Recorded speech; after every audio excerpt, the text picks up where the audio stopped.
It's spotted Kieran Read out there with you fellas before. Certainly the first time I've seen him on the field. Is that the case? First time on the field with you guys today? Yeah, it was, I think, a nice surprise for everyone today was probably a walk through clarity. So I think there's a plan with Razor and the medical team about how much he can partake in, but it's just great to have him back in around the club.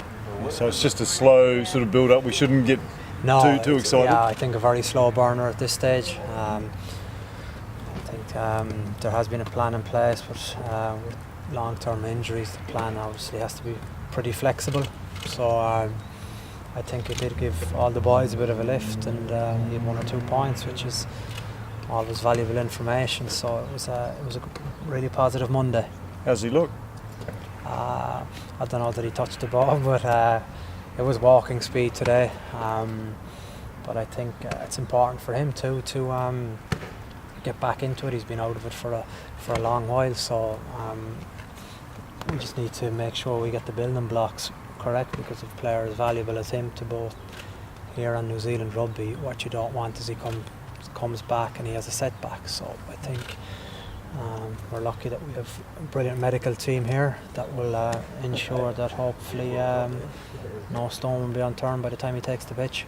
Just looking at Luke Romano running around out there, he seemed a wee bit further ahead than I would have expected. What can you sort of tell us about that? Yeah, and he is progressing well, but it's still a bit off coming back into being able to be selected. I think he's obviously did a bit of running today, but it was more straight line running than any evasiveness. So hopefully there's no reaction, and maybe Wednesday or Thursday he'll go again.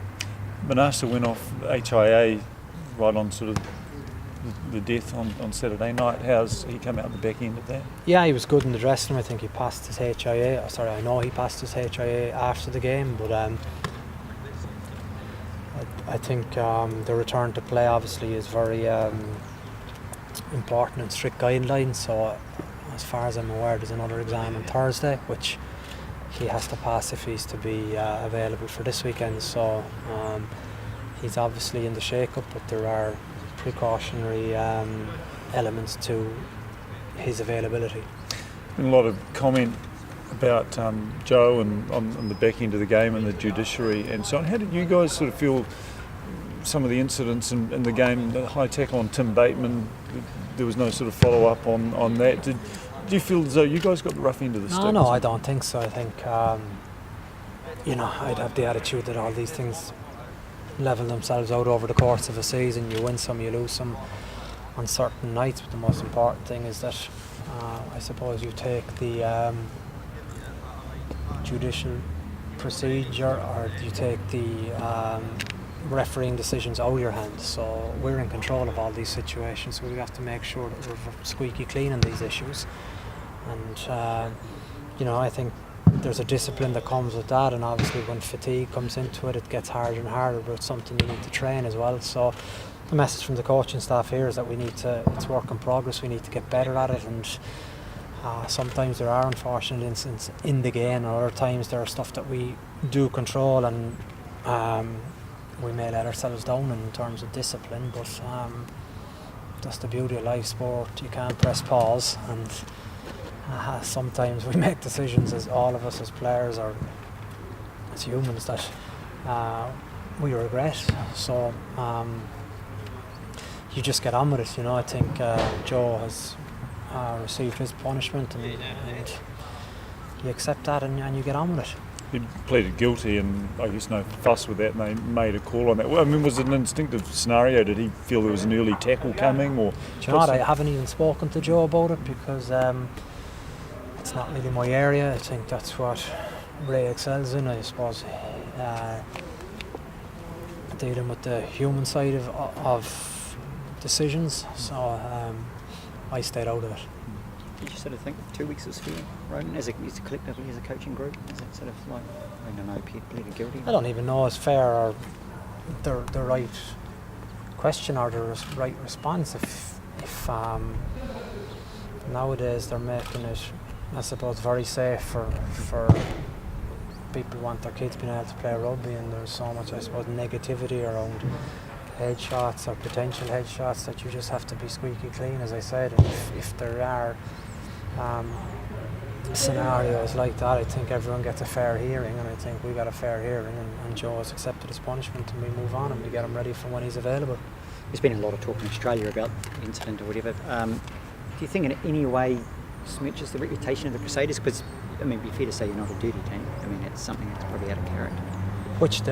Just the incident, that once that happened, there's now it creates the... Yeah, I think it's important we always comment accurately on what has happened, and as we said, there are guidelines for punishing offences, and Joe has copped his punishment. He's probably disappointed that his teammates don't, that he's going to be out of action for a bit. Now he needs to get back, and as a team we need him as well.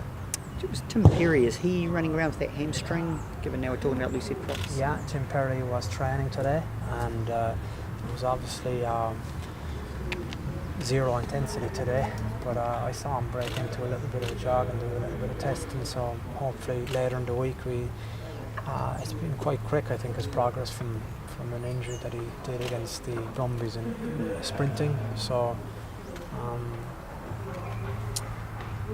I think he will hopefully be available for selection, I think, is what the coaches were saying this morning. Where I think with these things, it's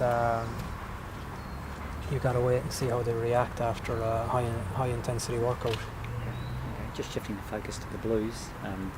They were pretty competitive against the Hurricanes for 50 to 60 minutes.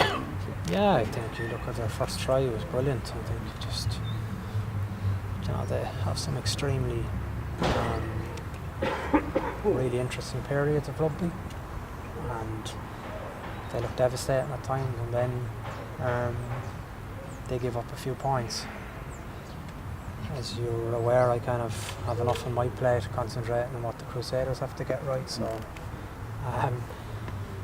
we're fully aware of what lays in store for us. We're going to Eden Park. It's a fantastic ground to play rugby in, and you're looking at a Blues team that are under pressure because they didn't get what they wanted to get out of the Hurricanes game. So my focus as a player and as a coach remains the same. I have enough issues on my hands, and trying to get the 10 backs I'll have taken the pitch on Saturday night, performing to their best of their ability. Fully aware of the attacking threat that the Blues individuals have, especially in their back line. Sonny Bill Williams didn't really miss a beat coming back. He's great, but that's what you expect from one of the world's best players. I think people go to the ground to watch him play, and even as an ex-player playing against him, you know that you're up against a really good player, and when you coach against him, it's the exact same thing. There's certain things that certain players can do. It's the same as Falau last weekend. You can cover him to a point, but sometimes when you have that athletic ability, it gives you an advantage. But we don't lack for that either in the Crusaders, so it's about hopefully making your collective moments outlast individual brilliance. Just Israel Dag, how is he tracking along? I know his wife's got a baby. Yeah, it's great. He's had an eventful few weeks. Obviously, he was a kind of a dangerous tackle against the Brumbies that probably wasn't recognised, I think, because of the way he fell. The focus was on his knee, and his knee did get a bit of a going over, but nothing as bad as we thought. It was sore for 2 or 3 days, but then he got into his rhythm. But he had to pass his concussion tests, and he's back, and he looks good today. In fact, there was a pep in his step today that was probably missing last week, so we just need to monitor him because he's been out for a long time, and we need to make sure that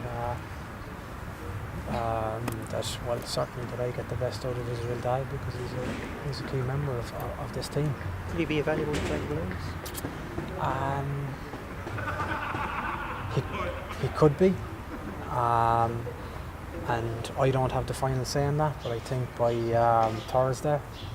So I would like to think that hopefully either this week or next week he'll play rugby.